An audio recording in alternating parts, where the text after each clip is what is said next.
Olá você que nos acompanha aqui pelo Cuiabrasa Podcast, sejam bem-vindos a mais um episódio. E antes de eu apresentar meus convidados de hoje, eu queria dizer para você que esse podcast está sendo gravado aqui nos estúdios da MD em Cuiabá, Mato Grosso. Você que tem interesse em fazer sua produção audiovisual, gravar os seus cursos, dar a sua palestra, ter a sua palestra gravada inclusive, basta que você aponte seu celular para o QR Code que está aparecendo aí na tela, para que você tenha acesso à equipe da MD e ser muito bem atendido por eles, tá bom? E comigo aqui hoje estão eles dois, o Dr. Jerônimo Urey, que é presidente do Condip de Cuiabá, e o Pastorini, que é diretor-geral da Secretaria Municipal de Governança Local e Coordenação Política de Porto Alegre. Falei certinho? Certo. Sejam bem-vindos, viu? Obrigado. Então hoje nós vamos aqui falar um pouquinho sobre o Fundo do Idoso, é isso mesmo? Exato. Então a gente vai poder entender um pouco mais dessa realidade que nós temos aqui na nossa cidade e aprofundar ainda mais sobre o tema, né? Perfeito. Então, inicialmente, o que é esse Fundo do Idoso? Qual que é a finalidade dele? Apesar do nome já dar a entender, mas para a gente entender um pouco mais a fundo. Assim, o Fundo do Idoso de Cuiabá, ele está operante desde 2016, ele foi criado através de um decreto municipal e o Conselho Municipal de Defesa do Direito da Pessoa Idosa, ao qual estou presidente, é o gestor, o primeiro gestor desse fundo. O Fundo do Idoso, como o Fundo da Criança também, é uma renúncia fiscal do imposto de renda, tributo esse do governo federal. Então, resumindo, o Fundo do Idoso é uma renúncia fiscal do governo federal, onde a pessoa jurídica pode destinar 1% e a pessoa física pode destinar 6%, né? A pessoa jurídica até de 3 em 3 meses, conforme o seu balanço contábil, ela pode fazer a destinação de 1% até o mês de dezembro, eles podem fazer isso dentro do ano fiscal, e a pessoa física no ato da declaração, né? E por que Porto Alegre? É a pergunta. Cuiabá mira muito no exemplo do Fundo Municipal de Porto Alegre, do Conselho Municipal de Porto Alegre, tendo em vista a vanguarda que eles estão em relação a nós, né? Então, eu sempre me espelhei, e Pastorini sempre foi meu guru, vamos assim dizer, né? Ao passo que Cuiabá, o máximo que nós conseguimos em 6 anos, 7 anos, acho que nós não chegamos a 4 milhões de arrecadação, bem perto disso.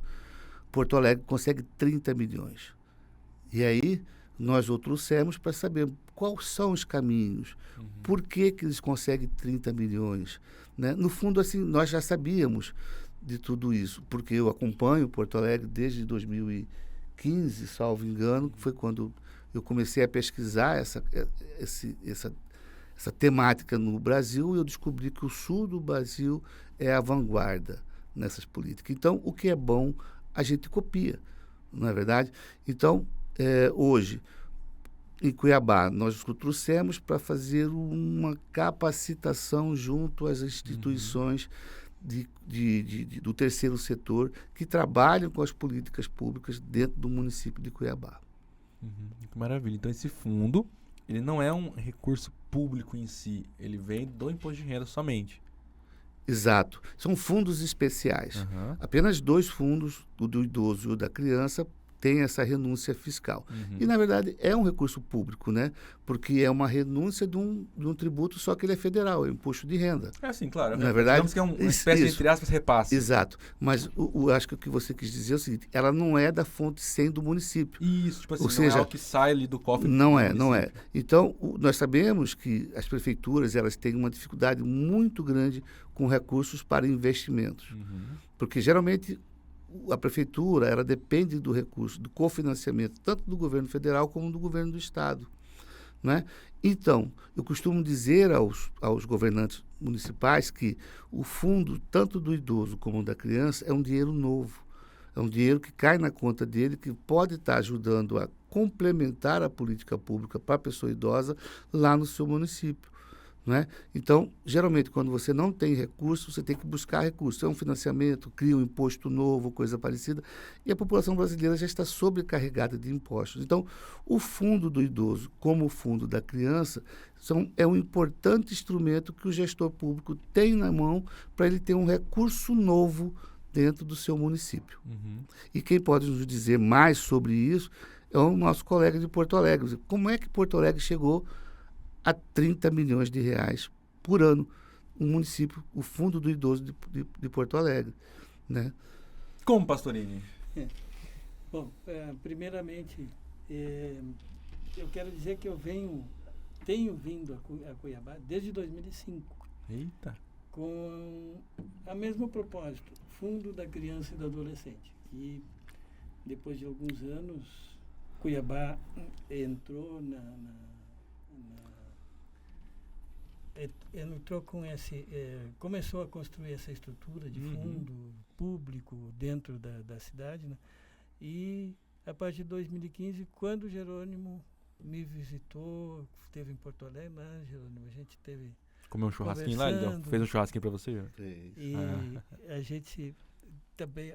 Bom, aqui é o ensopado de cabeça de pacu. Aqui é. A gente tinha que comer esse ensopado para não voltar mais para Porto Alegre. Mas, bom, voltando ao que o Jerônimo está trazendo para nós, os fundos públicos, né? Tanto da criança e adolescente quanto do idoso, eles são públicos, né? Já no nome, a gente já diz, vinculados ao município, no nosso caso aqui específico, vinculado ao município de Cuiabá. Esses fundos, eles têm uma possibilidade, e a gente falou aqui da renúncia fiscal da Receita Federal em favor dos fundos, que nada mais era do que aquela doação espontânea às instituições carentes, a doação altruísta, né? A pessoa ia lá na instituição, dava um dinheirinho, ou as instituições faziam arrecadação para sobreviverem dessas doações. A partir do momento que se criou a possibilidade, através de uma lei federal, de uma instrução normativa federal da Receita Federal, a possibilidade de destinar do contribuinte, né, pessoa física, pessoa jurídica, destinar, ou doar ou destinar, tanto faz. Eu entendo mais como destinar do que doar. Porque mais adiante eu vou falar sobre isso. A Receita Federal abre mão de 1% para pessoas jurídicas do imposto devido, aquele que ele vai pagar na hora, a pessoa jurídica aquela que declara seu imposto de rendas com base no lucro real. Então, a cada trimestre ela pode destinar 1% para os fundos públicos, diretamente aos fundos públicos, né? E a pessoa física pode destinar também ou redirecionar ou destinar ou direcionar, ou fazer a doação, mais ou menos nesse sentido, para do seu imposto de rendas apurado com base no lucro real, 6% do imposto que ela tem a pagar. Isso ocorre todos os anos e a gente, em Porto Alegre, tentou entender esse mecanismo, porque nossas instituições que ganhavam, que antes eram doações espontâneas e altruístas, de um determinado tempo, do determinado período, a partir de 91, começou a ser dedutível do imposto de rendas. E a gente criou estruturas administrativas, financeiras, contábeis, para que essas doações fossem canalizadas para o fundo público de Porto Alegre, para os fundos públicos de Porto Alegre, primeiro da criança e adolescente e depois do idoso. Então, essas receitas, a gente começou a trabalhar muito, direcionando elas e criando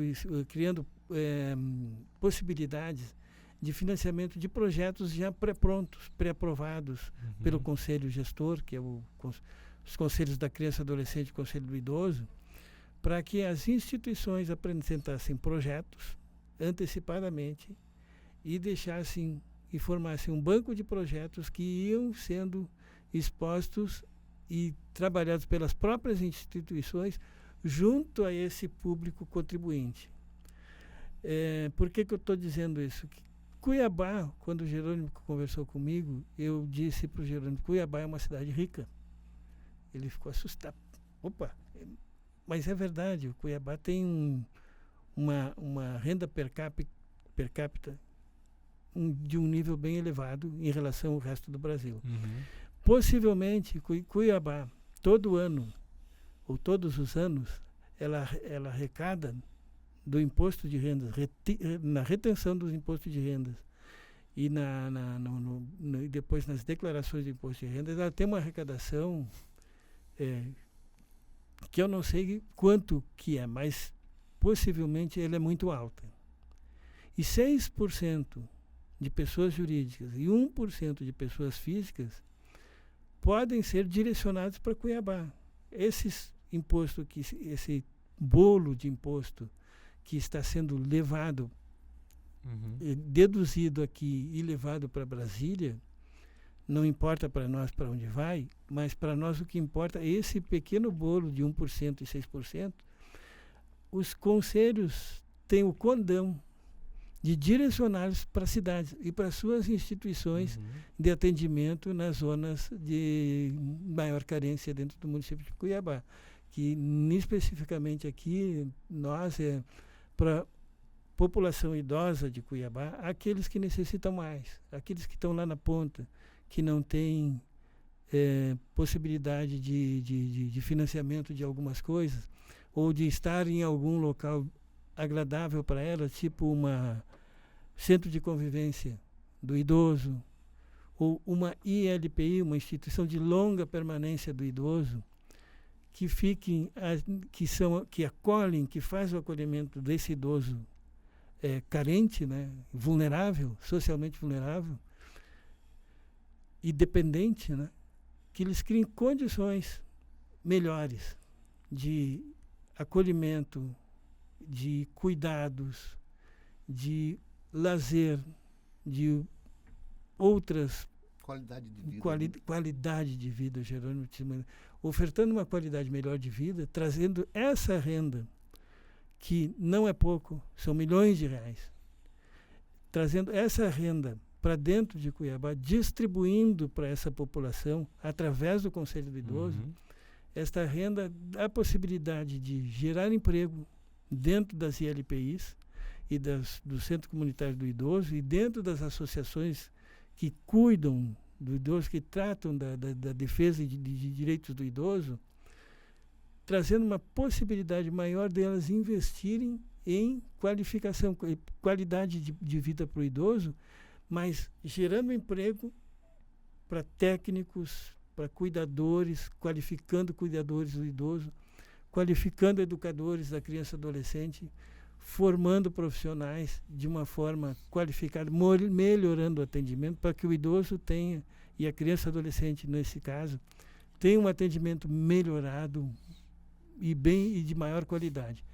E trazendo riqueza para o município, não deixando o dinheiro do município ir embora, aplicando aqui e desonerando o orçamento municipal, que muitas vezes não consegue alcançar isso, porque normalmente os orçamentos municipais são exíguos, são exatos, são muito difíceis de atender todas as demandas que acontecem.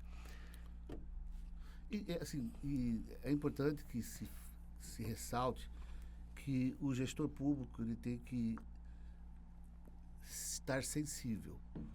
Quando digo estar sensível, é não ver o terceiro setor como um empecilho, e sim como um parceiro.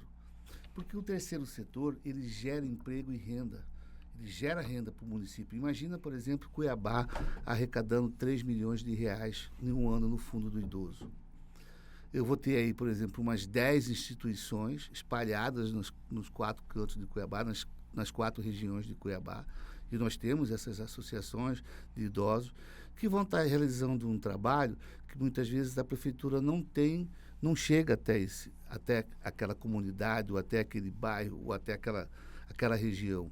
E aí você vai distribuir esses recursos, 3 milhões, para atender esses idosos. Como, por exemplo, pode ser uma ILPI. Cuiabá é carente de ILPI. Mas só O uma que nós dúvida, chamávamos, ILPI era o asilo era o antigamente? que chamávamos de asilo Entendi. antigamente. Hoje, ILPI é Instituição de Longa Permanência para Idosos. Uhum. Cuiabá só temos uma instituição e agora vamos ter outra já daqui uns meses. Entendi. Já está tudo articulado para que Cuiabá tenha a sua primeira instituição de longa permanência. Mas isso já são para idosos que já têm o vínculo quebrado com a família, né? Aqueles idosos que não têm família. Geralmente é assim, não necessariamente ser assim. E são idosos carentes, vulneráveis, que vão para essas instituições. E Cuiabá, para você ter uma ideia, saiu em 2010, que era 8% da população de Cuiabá, eram pessoas com mais de 60 anos. Estou falando aí em 40 mil pessoas, quando tínhamos aí 550 mil habitantes.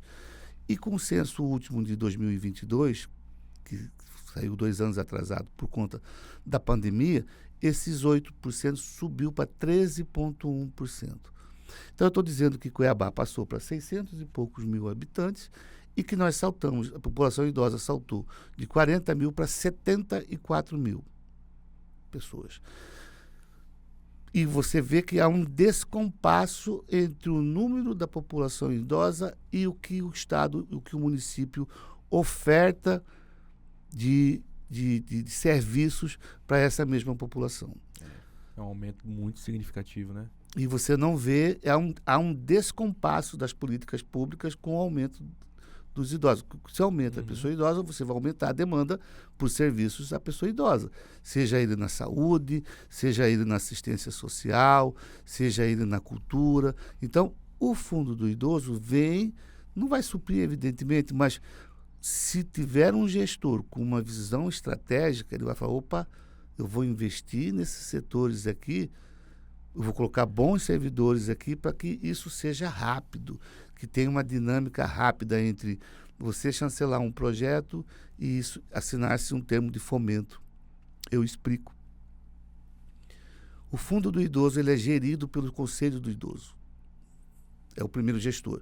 O segundo gestor é o ordenador de despesa, que é o secretário daquela pasta que está vinculado ao Conselho. No nosso caso, é assistência social.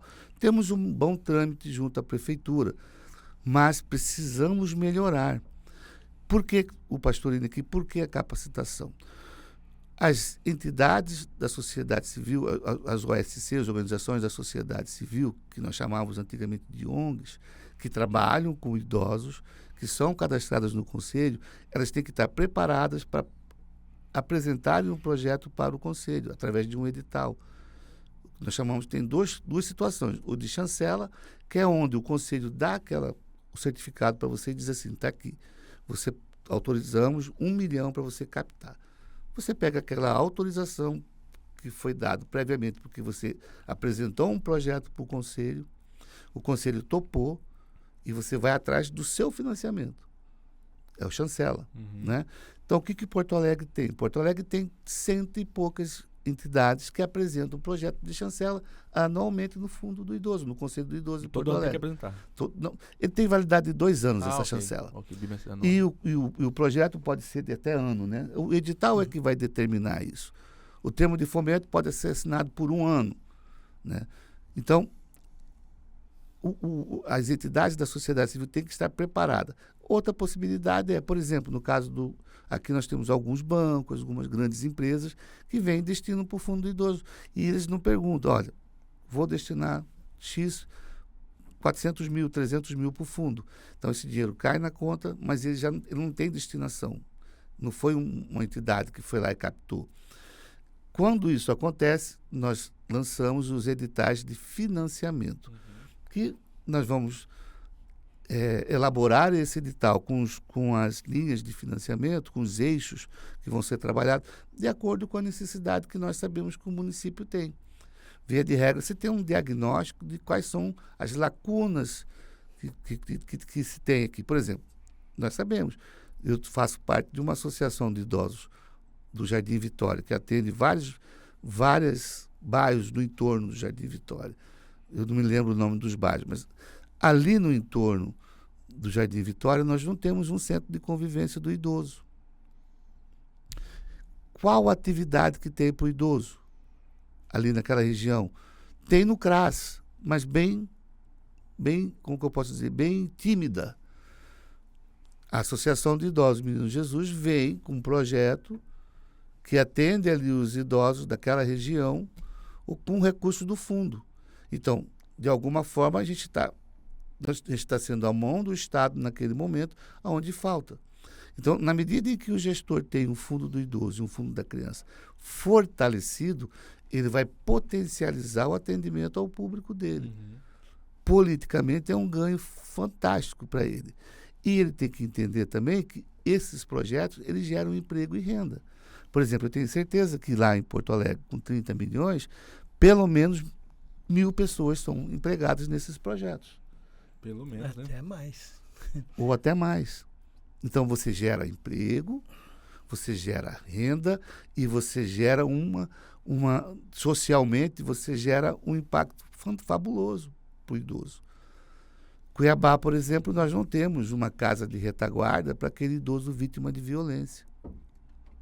É necessário, Jerônimo? É necessário. A prefeitura tem? Não tem.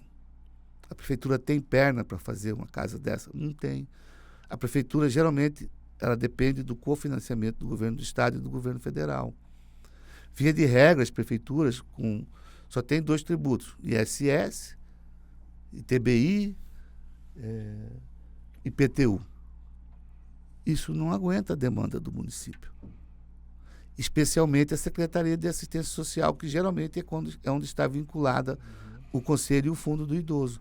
Então, esses fundos bem geridos, com conselheiro, tanto governamental como não governamental, capacitado, entidades capacitadas, o próprio empresariado coloca dinheiro no fundo. Você imagina, por exemplo, um município como Lucas do Rio Verde, o maior produtor de soja do Brasil. Quanto você acha que aquelas pessoas físicas e pessoas jurídicas pagam de imposto de renda? 1% ali seria... Você já imaginou um fundo atuante com uma entidade lá, que trabalhe com o idoso, fazendo um projeto para atender os idosos carentes do município? O prefeito tira um problema das costas dele, do dinheiro da fonte 100 dele. E tem um ganho político fabuloso em cima disso, né? Então, a primeira coisa que eu enfatizo muito quando eu estou diante de um prefeito, de um município, quando a gente é convidado para fazer uma palestra ou coisa parecida, é que eu aprendi com o Pastorini, é sensibilizar o gestor, para ele não ver o terceiro setor como competindo com ele, mas sim como um braço que pode estar ajudando ele também. Entendi. E essas iniciativas que nós temos aqui em Cuiabá, que utiliza esse recurso, né, do fundo do idoso e tal, você disse que a ILPI tem uma ou vai ter a primeira? Pública, né? Ah, tá, pública. Não sim. temos nenhuma. Nenhuma pública. Né? Nenhuma. Ali perto ainda. do Shopping Popular é o quê? Um lar de idosos? Não tem um do lado ali? Que é ali é um firma? centro de convivência do idoso.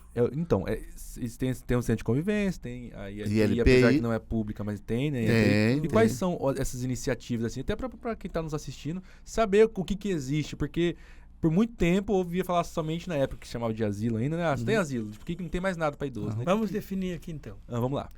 ILPI, Instituição de Longa Permanência do Idoso. Perfeito. 24 horas por dia Mora o idoso lá. está ali. É aquele idoso que a gente chama dependente, que ele está sem vínculos familiares, com os vínculos familiares rompidos ou não tem mais vínculo familiar e ele está extremamente carente, dependente de tudo, alimentação, higiene, limpeza, totalmente dependente de alguém que o acolha. E essa ILPI tem essa condição. Interessante. Centro de convivência do idoso. Esse é vou pegar uma expressão que não é boa de usar, mas é uma espécie de creche. Não, esse é o centro-dia. Centro-dia, tá, Centro é outra dia, coisa. Então, o centro comunitário é um centro de convivência. É onde o idoso vai para ali, ele tem toda uma convivência, me ajuda, Jerônimo? É uma unidade pública, o CCI, Cuiabá tem 4. Isso é aquele ali do lado do Camelô. Isso, lá do Camelô. Então, ali o idoso, que é o grau 1, que ele é independente. Ah, são separados por grau. Ele vai lá, ele faz a ginástica dele, ele faz a natação. Ali ele tem atividades lúdicas, atividades de física, tem uma série de atividades inerentes ao idoso que são tipificados. E o que o Pastorino está dizendo, a ILPI é o que nós chamávamos de asilo, é aquele idoso que está institucionalizado, ou seja, ele mora lá. A diretora da ILPI tem que ter a curatela do idoso. É como se fosse a tutela da criança. Entendi. Ele tem a curatela daquele idoso. O centro-dia, que é uma novidade também, que Cuiabá, no Conselho, sempre bateu na tecla que criasse-se uma ILPI, mas que viesse junto um centro-dia. O que é o centro-dia? Eles não gostam, os idosos não gostam que chamam de creche, porque eles não são crianças. Nós idosos não gostamos. Tá aqui o lugar de fala, né? Por quê? O que acontece? Hoje, por exemplo, o idoso que já tem um grau de deficiência 2 e 3, não é deficiência, um grau de dependência 2 e 3, é que o 2, ele já precisa de alguma ajuda. O 3, ele é totalmente dependente. Então, o que você vai fazer com a sua avó que está em casa e vocês precisam sair para trabalhar? Vocês vão largar ela em casa? Entendi. Vão largar? Não pode. Isso caracteriza abandono de incapaz. Ninguém abandona a criança em casa. E a vulnerabilidade para a sociedade brasileira, para o Estado brasileiro, eu costumo dizer, não sei se é a opinião do professor Pastorini, mas para o Estado brasileiro parece que a vulnerabilidade do idoso é diferente da criança. A atenção para a vulnerabilidade da criança é muito maior do que a vulnerabilidade do idoso. Porque quando o idoso começa a ter a dificuldade de lembrar de tomar um remédio, você não pode deixar mais uma senhora de uma idade avançada, talvez mexer com um fogão a gás, ela não tem mais condições de cozinhar, e aí precisa da família cuidar. Precisa não. É a família que cuida. É dever, né? É o dever. Porque da mesma forma que uma criança, quando o pai abandona, e costumo dar isso de exemplo, e a mãe corre e entra pedindo pensão, é o mais comum, não é? E para o idoso, aqueles filhos que não ajudam os pais na velhice, quando estão de idade avançada, chegam muito isso. E é aquele idoso que não tem condições de ser cuidado. Então, um filho cuida, aí já você tem que entrar com uma ação de alimento contra os outros filhos. Mas voltando aqui na questão do centro-dia. O centro-dia é uma unidade pública, que tem que ser pública, pode ser privada também, mas que atende idosos carentes daquelas famílias que não têm condições de pagar um cuidador.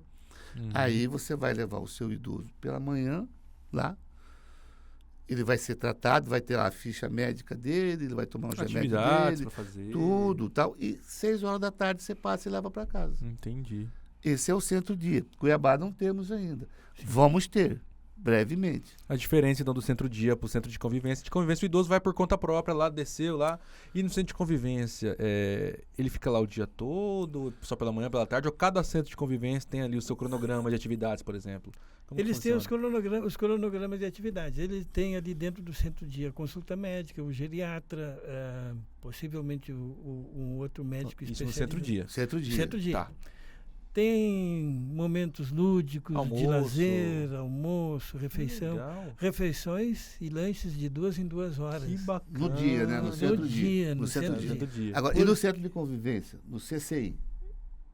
O CCI é o que tu falou, É. um pouco diferente, tem um diferencial aí. Sim. Tem, E depende muito da gestão. Entendi. Porto Alegre pode ser diferente da gente. Ah, faz exato, sentido. é por isso faz que eu sentido. fico Aí vai jogando muito, pro Gerônimo. vai muito da gestão, daquele gestor. Eu vou te dar um exemplo. Cuiabá tem um prefeito aqui, que já saiu há um tempo, que ele não é mais prefeito, mais de 20 anos, praticamente, ou mais de 20 anos, com certeza, que os idosos até hoje falam dele. Idosos mais antigos, evidentemente, alguns já se foram. Todo mundo lembra desse prefeito. Por quê? Porque foi ele praticamente que criou os 4 centros de convivência. Então, tem 20 anos em Cuiabá que não se inaugura um centro de Meu convivência Deus. diferente. E aumentou quantos mil aí? Aumentou né? Poxa. muito. Se tem 20 anos, então nós estamos falando de Cuiabá, devia ter 20 mil idosos lá atrás. Hoje tem quase 70 mil e pouco, quase 80, quase 75 mil. Esse descompasso existe, mas o centro de convivência do idoso, respondendo sua pergunta, os idosos têm, primeiro, tem uma tipificação do SUAS dos atendimentos lá dentro, do fortalecimento de vínculo. Mas isso não quer dizer que não se possa fazer mais coisas. Entendeu? Então, por exemplo, O Cuiabá. Cuiabá, eles rezam a cartilha do que está tipificado, do que está em lei. Mas poderia fazer um pouco mais. Nós, conselho, entendemos que pode ser feito um pouco mais. Mas eles reclamam, mas olha, isso aqui é um cofinanciamento. Eu preciso atender 1.000 idosos e o CCI não comporta, só comporta 300 atendimentos mensal. Então, o recurso que vem para eles tocar, aquilo ali diminui muito. Nós entendemos que precisa se aumentar o atendimento dos idosos, porque os idosos querem ir para o centro de convivência e passar o dia todo lá. E por que não pode? Né? Então, ele vai de manhã, pratica natação, hidroginástica, coisa parecida, sai, pode fazer uma aula de inclusão digital, isso antigamente tinha dentro do centro de convivência do idoso, hoje nós não temos mais, mas nós estamos batendo na tecla de que isso precisa voltar, mas isso precisa ser feito através da sensibilidade do gestor público, né? E os idosos também cobrando os seus direitos. Mas aí você tem que ver entre a possibilidade, a necessidade e a possibilidade. Muitas vezes a necessidade ela há, mas existe a possibilidade desse financiamento. Então, o que o Conselho faz? Nós fiscalizamos o poder público para que isso aconteça. Cuiabá, o ano passado, nós recebemos uma denúncia, fomos com o Ministério Público em todos os centros de convivência ouvir as demandas dos idosos. O que eles precisavam, o que eles querem. Via de regra, as mesmas coisas. Por exemplo, uma coisa simples que pode ser resolvida e se resolveu. Antigamente, antes da pandemia, eles começavam as atividades às 7 horas da manhã. Por eles, poderiam começar às 7 horas. Mas como você fala para um servidor público que é pai de família, que tem que levar a criança em casa, não sei o quê, que ele tem que bater ponto às 6 horas da manhã? Fica difícil. Então, nós encontramos um meio termo.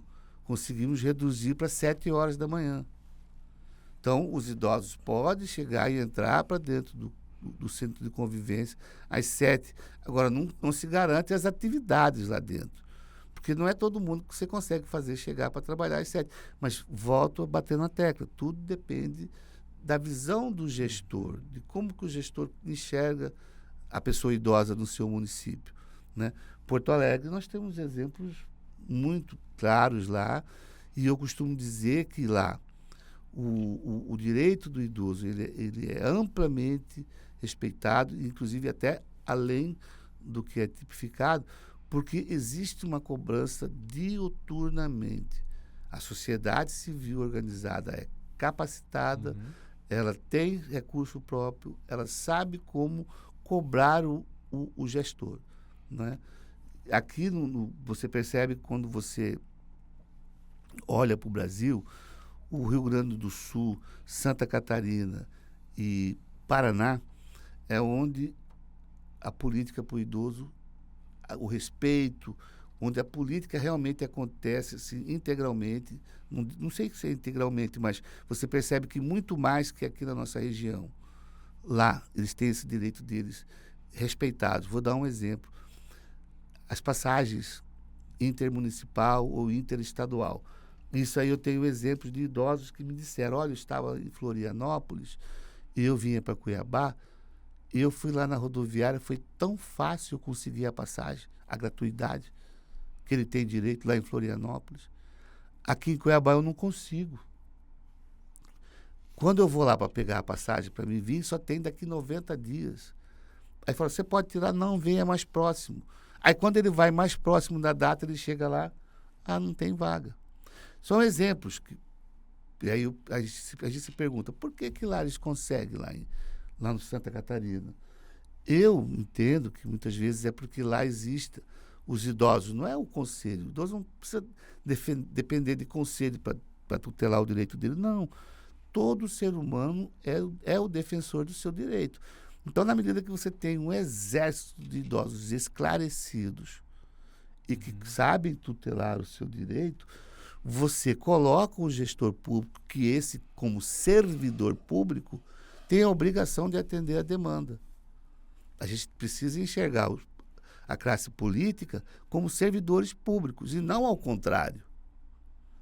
Nós os elegemos para servirmos o público, não é? Então, na medida que você tem os idosos mais esclarecidos e que não dependem de conselho para tutelar seu direito e que vão lá e cobram seu direito, automaticamente o gestor público ele toma rumo, né? Eu vou trabalhar certinho, porque os caras cobram. E na medida que você não participa do PPA, você não participa da LDO, você não participa da LOA, para que coloca recursos dentro dos programas para idoso. Como é que você vai cobrar do político futuro? Aí fica difícil. Fica difícil. Bom, Como é que é não, Porto Alegre? Os idosos participam? sim. Nós temos o hábito do orçamento participativo de muitos anos. Então, isso criou um posicionamento político mais apurado, né? Mas o que eu quero trazer aqui, antes que eu perca de novo o raciocínio. são muitos assuntos, né? Não há uma boa... Essa é uma política do idoso, é uma política nova, é recente, ela está chegando agora. A geração idosa que está chegando agora é a geração mais longeva que a gente vai ter daqui para frente, né? Então, cada vez mais, a pirâmide inverteu, né? A gente tem agora a população de idosos maior que a população de crianças. Praticamente, se não é maior, está... Tá batendo duro. Na minha cidade está maior. A população idosa é bem maior. Ela é bem maior do que a população infantil e juvenil. A geração dos 50 anos até os 100 anos, os longevos, né, ela é bem grande. Ela tem, as novas gerações de idosos que estão aportando 60 anos agora, ela está entrando em grande quantidade. Para ter um exemplo, eu peguei Porto Alegre tem 1.080.000 eleitores. 308.000 são idosos. Então, 30% dos eleitores. Faz uma diferença gritante. Faz uma diferença. Claro, se a gente pegar e botar criança e adolescente, aqueles que não votam, esse percentual deve cair para uns 20% ou 23%, mais ou menos. Mas o que eu quero trazer aqui é voltar na possibilidade do financiamento. Não há política boa sem o financiamento. Cuiabá tem um pessoal aqui extremamente qualificado. Eu dialoguei com eles, conversei com eles e venho conversando com eles há muitos anos. Desde 2005 para cá, eu tenho vindo normalmente aqui uma vez por ano, depois de 2018, e pandemia, problemas de pandemia, agora há poucos, esse encontro que a gente teve agora ontem e essa semana, era para acontecer lá em maio, não é, Jerônimo? Justamente no momento que começou as chuvas.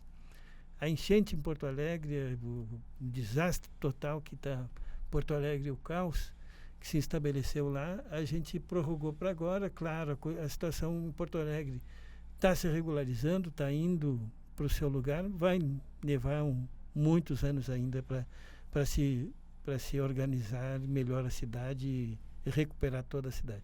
Mas o que eu quero trazer aqui é que não é uma política boa sem o financiamento. O financiador é o cidadão da cidade, é o morador da cidade, é aquela pessoa que está declarando o seu imposto de rendas, pagando ali o imposto de rendas na declaração, e isso ele fica olhando no momento que ele está pagando, ele está pensando, ele deve pensar, puxa, eu estou mandando isso aqui para Brasília, que vai ser aplicado em outras políticas, em outras cidades, em outros municípios e não no meu. Ou possivelmente no meu também.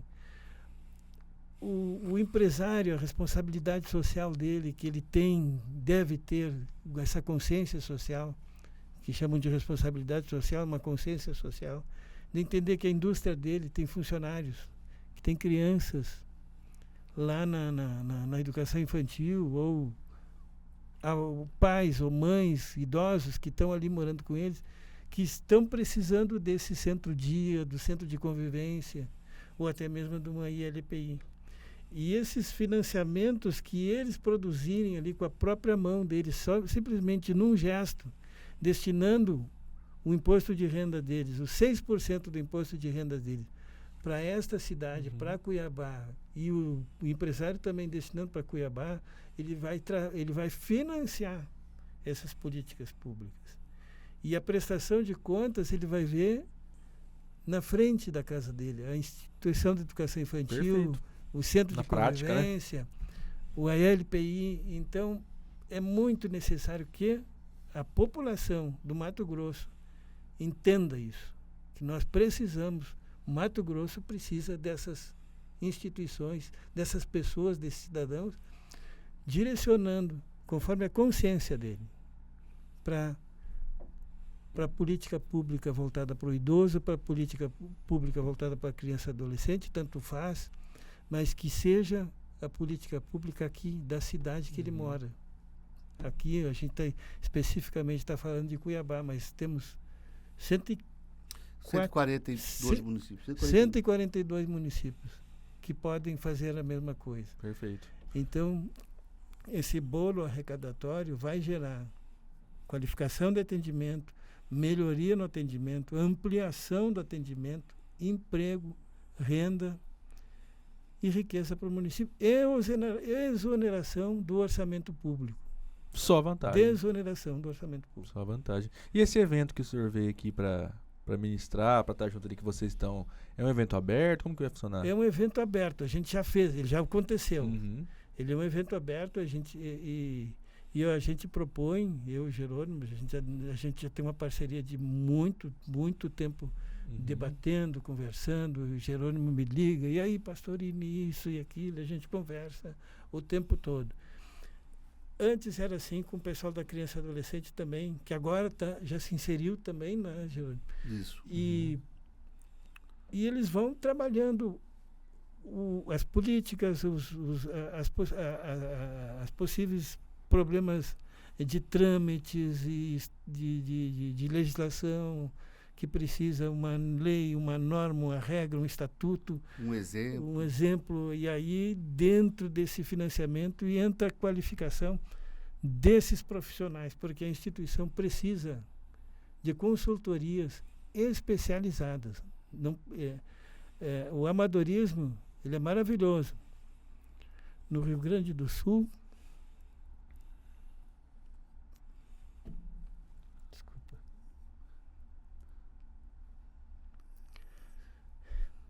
muitas vidas foram salvas pelo voluntariado.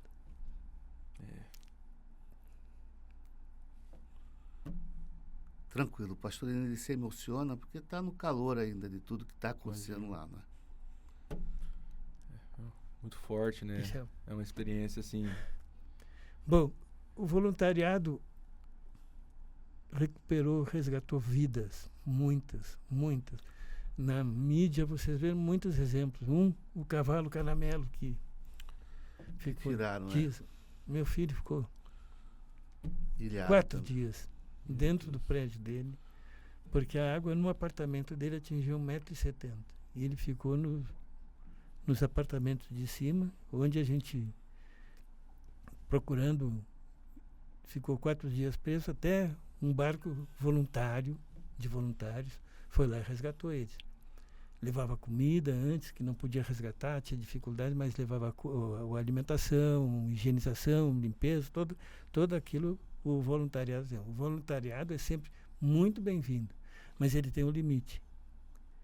E do voluntariado a gente aprende muita coisa, ensina muita coisa, mas nós precisamos de ter, junto com o voluntariado, o profissional, o técnico, aquele que sabe fazer, aquele que aprendeu, que estudou para fazer e sabe como fazer as coisas. Né? Uma consultoria dentro de uma instituição ou de várias instituições, como é aqui em Cuiabá, esse profissional ele é extremamente necessário e ele tem que ser remunerado.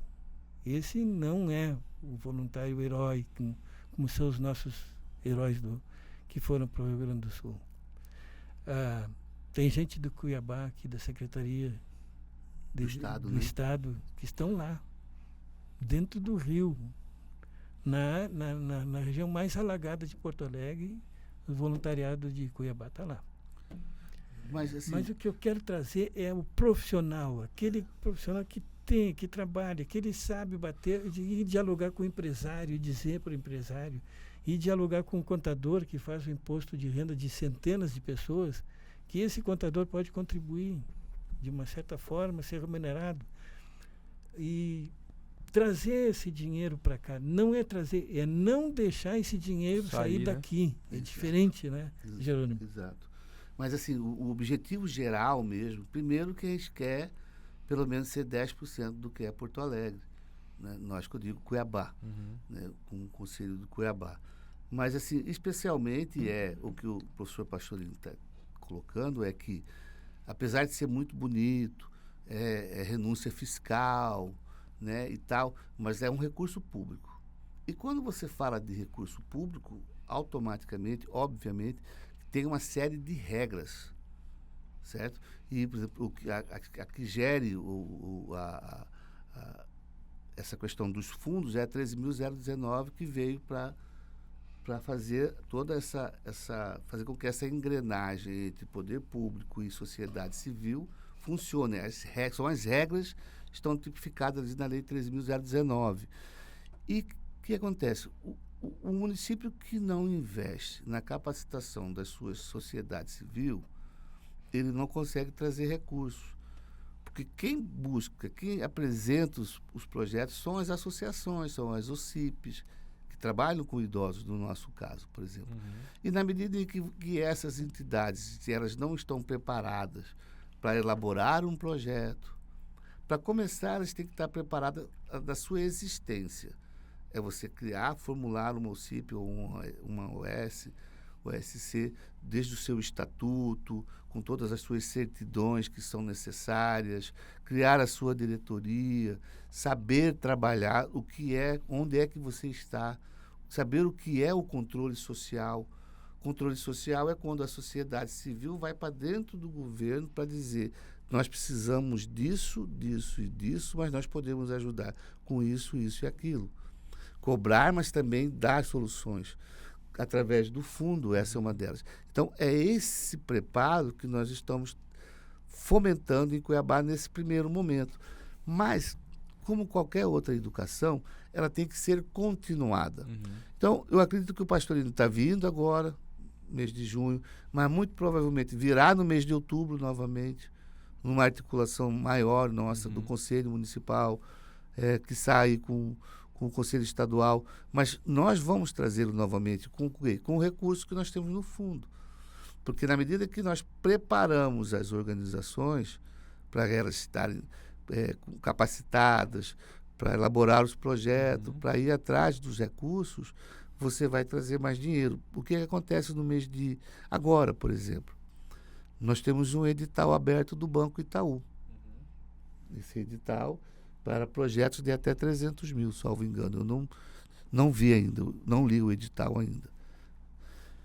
Mas nesse edital, os projetos para serem inseridos lá, eles precisam ser necessariamente chancelados pelo Conselho do Idoso. Não é? E nós precisamos ter esse banco de projetos. Mas para isso eu preciso que as instituições estejam capacitadas. Cadastradas no Conselho, mais que isso, capacitadas. E aí onde entra essa capacitação, que é o ponto principal. Porque para você elaborar um projeto com o grau de complexidade que a 13.019 trouxe, que ficou muito mais complexo no meu ponto de vista enquanto técnico, enquanto advogado, ficou mais difícil ainda. Era uma lei, Pastorino, não sei se você concorda comigo, que lá atrás, em 2013, se discutia, não, vamos disciplinar isso, nós chamávamos antigamente de convênio, que agora é termo de fomento ou termo de colaboração, segundo a lei, mas era para ter ficado mais simplificado. E foi ao contrário. Foi ao contrário, do meu ponto de vista. Porque, por exemplo, quando você pega uma associação pequena, lá de um bairro carente, eles têm toda a documentação deles, ok, eles existem, eles têm uma sede, eles têm um estatuto, têm a diretoria, tem tudo. Pode até conseguir elaborar um projeto. E o Conselho está fazendo um projeto, Pastorino, que nós, Conselho, vai ter um projeto contratando esses técnicos para elaborar projeto para essas instituições pequenas. Não só elaborar, como prestar conta, executar com eles e prestar conta. Porque você pode colocá-los numa armadilha, você botar dinheiro numa instituição que não tem experiência, ele pode, sem querer, sem maldade nenhuma, cometer um ilícito. É isso. O projeto, desculpa Sim. ajudar o projeto, muito bem elaborado, mas ele tem que ser acompanhado do seu início, do seu meio e do seu fim, até quando fechar lá ele tem um início, meio e o fim, né? Ele tem Os ciclos, né? o ciclo dele. E quando chega lá no fechamento, esse técnico que elaborou o projeto, ele tem que estar ali.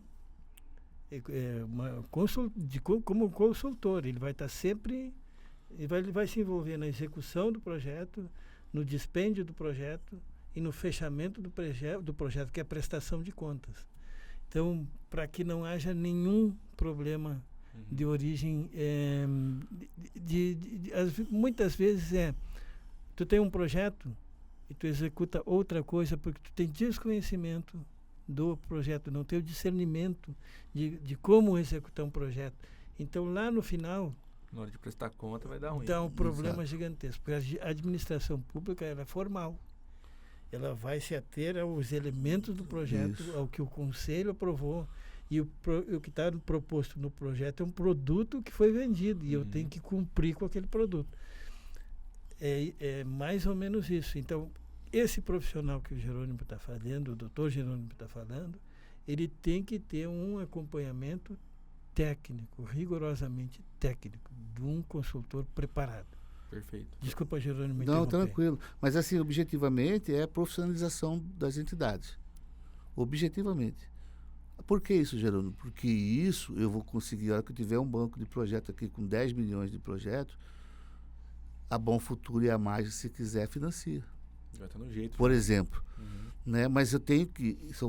o empresariado, eu citei o exemplo dessas duas instituições, porque elas fazem isso. A gente tem, no nosso ainda não, mas os empresários, o empresariado como um todo, ele é pragmático. Você não pode, o gestor público, primeiro que o empresariado ele já tem um certo ranço com o público, que é natural. Isso eu vejo porque eu que pego a pasta e vou atrás dos empresários. Então você tem que chegar com ele com um bom exemplo, você tem que chegar com um bom projeto, você tem que chegar com coisa boa. Aí ele acredita, ele topa. Assim, você chegar, não sei o que eu quero fazer, talvez eu não tenho ideia do que eu quero fazer. Você não vai conseguir financiamento dessa forma. Então, o gestor aí, nos municípios, a ideia hoje de Cuiabá é profissionalizar as entidades que estão aqui trabalhando com a pessoa idosa. Como que é essa profissionalização? É elas terem recursos para elaborarem projetos, para acompanhar os projetos, porque muitas vezes, vou dar um exemplo de associações de idosos. Tem várias associações de idosos redondinhas, em termos de estatuto, de existência e tudo.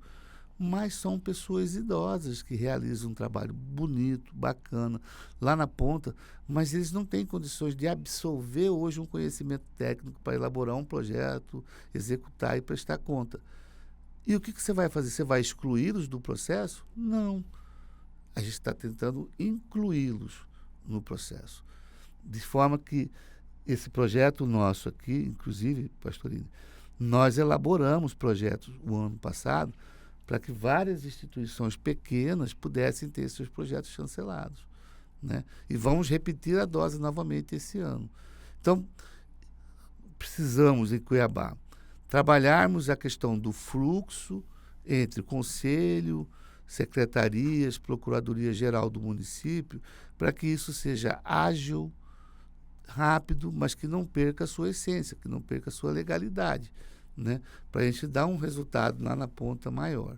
Então, basicamente é isso. O Conselho de Direito, né, da Pessoa Idosa de Cuiabá está fazendo um trabalho de fortalecimento das organizações da sociedade civil aqui, no âmbito de sua competência. E teve um êxito tão grande que nós recebemos Várzea Grande, nós recebemos Santo Antônio, nós recebemos Conselho Estadual. Não? Então, a gente está levando e ampliando o conhecimento, mas, ao mesmo tempo, nos fortalecendo. Porque quanto mais pessoas souberem de como funciona, de como é, mais conhecido ficará. E nós temos um lapso temporal muito grande com relação ao Fundo da Criança. Quando ele veio aqui, lá em 2005, falar do Fundo da Criança, não existia o Fundo do Idoso. As coisas vão evoluindo, né? Exato. O Fundo do Idoso em Cuiabá, o decreto de criação dele, assinado pelo então prefeito, hoje o governador Mauro Mendes, ele é de 2016. Uhum. Coincidentemente, o mesmo Mauro Mendes assinou a lei, o decreto de criação do Fundo Estadual, não é? Então, você precisa ter um gestor visionário, um gestor que apoie os conselhos e que não veja os conselhos como opositores, né? É evidente que o conselho, dentro das suas atribuições, uma delas é fiscalizar o poder público municipal no tocante às políticas públicas para a pessoa idosa. Uhum. Mas, a partir do momento que você se alia ao conselho, o gestor, você tem um ganho político aí imensurável. Maravilha. E assim, eu queria demais, assim, de coração agradecer a presença de vocês, porque é um assunto que a gente vê que não se fala muito, assim, no âmbito geral, e é muito importante para quem nos assiste saber, e eu acho que a gente conseguiu abordar no que diz respeito ao fundo, a realidade do idoso, o que tem a oferecer ao idoso, e pode ter certeza que a gente vai formar aqui uma parceria bem legal pra gente continuar, vocês voltarem aqui, sempre que o Pastorinho estiver em Cuiabá, né, quiser dar um pulinho aqui, a agenda e a porta tá aberta para vocês, sempre que quiserem trazer pra gente novidades a respeito desse assunto, viu? Já estou quase me mudando para cá. Eu acho que deve também, hein? Eu quero, assim, imensamente, em nome do Conselho do Idoso de Cuiabá, agradecer a oportunidade, nos colocarmos à disposição, vou disponibilizar o telefone do Conselho, o e-mail do Conselho, para aqueles conselhos do interior que quiserem que conversar com a gente, mostrar nossa parceria, tiverem dificuldade com qualquer situação, podem entrar em contato que a gente ajuda sem problema nenhum, por telefone, evidentemente, né, que a gente não consegue. Eu sou da sociedade civil, eu não sou servidor público, né? Então, mas a gente ajuda sim, dentro da nossa possibilidade. Mais uma vez, muito obrigado, parabéns ao Cuiabras, eu acompanho sempre o podcast de vocês e nos coloco à disposição também. Pastorino, você já é quase cuiabano, né? Já tá. Já quase cuiabano, com certeza. Comi o ensopado de cabeça de pacu. E não, vai ficar aqui para sempre agora. Tá, já avisa a família. Bom, eu agradeço muito o convite do Cuiabrasa. Eu estou pensando... a Maju Coutinho botou Cuiabrasa em todo o Brasil, né? Que coisa boa, que maravilha, né? E Cuiabá, referência estadual. Cuiabá é o modelo para todo o estado. Todos os municípios do Mato Grosso que se voltem para cá, para o Conselho Estadual do Mato Grosso, do Conselho Estadual do Idoso do Mato Grosso, que o município do Mato Grosso, do Cuiabá, vai estar junto. Ele vai estar ofertando sua expertise, o que eles estão construindo agora. Eles, cada dia que passa, e o pessoal daqui é extremamente preparado. Eu não tive preocupação nenhuma de fazer aquela didática de começar dos primórdios, né? Não, eles têm conhecimento, eles sabem o que estão fazendo, eles têm muita qualidade, muito qualificados, eles têm o conhecimento de tudo. O que eles estão trazendo? Eles estão trazendo um modelo que eles vão adaptar para eles, para o jeito deles gerirem as coisas. Porto Alegre serve no modelo, assim como Florianópolis, Curitiba, São Paulo, mas estão trazendo um modelo que eles querem adequar à realidade local deles e ao jeito deles formularem políticas aqui. Com certeza isso vai dar muito certo e eu vou ter muito orgulho. Agora em outubro eu estou voltando, com certeza. As portas estão abertas aqui. E o Jerônimo vai me convidar por muitos anos aí para eu vir assisti-los. Que maravilha. Para eu vir assisti-los. Que maravilha. Um abraço a todos, muito obrigado. Eu que agradeço. E você que nos acompanhou até aqui, não esqueça de deixar seu gostei, seu favorito, se inscrever no canal e acessar as informações que a gente vai deixar aqui na descrição, que o Dr. Jerônimo vai passar pra gente, tudo certinho, vai estar tudo aqui na descrição do vídeo, beleza? Conto com você no próximo episódio, até mais.